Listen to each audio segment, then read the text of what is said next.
શરૂઆત કરી અમદાવાદના ક્ષતિગ્રસ્ત સુભાષ બ્રિજને લઈને. તો સુભાષ બ્રિજને લઈને હવે ડ્રોન સર્વે હાથ ધરાયો છે.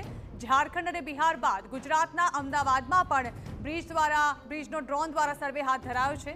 એઆઈ ટેકનોલોજીના માધ્યમથી બ્રિજની 3D ઇમેજ તૈયાર કરવામાં આવશે.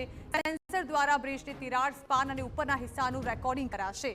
3 દિવસ સુધી ડ્રોનનો સર્વે કરી 10 દિવસમાં 3D મેપિંગ રિપોર્ટ તૈયાર કરાશે.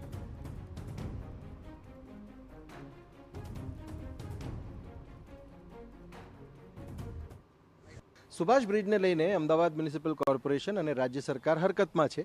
બ્રિજને લઈને આગળના સમયમાં કયા પ્રકારનો નિર્ણય લેવો એને લઈને તૈયારીઓ પણ ચાલી રહી છે. અત્યારે તમે જોઈ રહ્યા છો કે આ એક એજન્સી છે, એના દ્વારા આ એઆઈ ટેકનોલોજીથી 3D મેપિંગનો સર્વે થઈ રહ્યો છે. બ્રિજનો આ જે સર્વે છે એ બ્રિજની આગળની જે સ્થિતિ છે એ આગળના સમયમાં જો કોઈપણ પ્રકારની ક્ષતિ કે કોઈ મુશ્કેલી કે કોઈ તકલીફ કે કોઈપણ પ્રકારનું બીજી સમસ્યા બ્રિજ માટે ઊભી થાય તો એના માટે આ 3D મેપિંગ ખૂબ ઉપયોગી સાબિત થશે.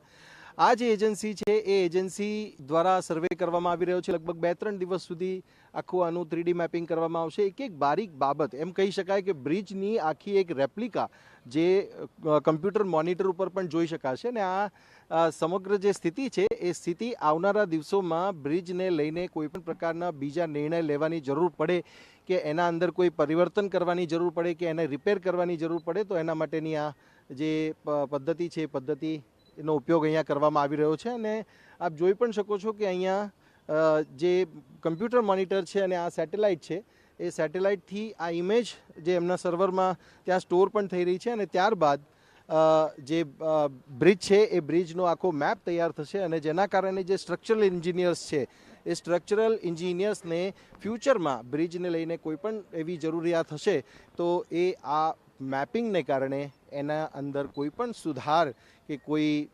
નવીનીકરણ કરવાનું હશે તો એની અંદર એ કરી શકશે.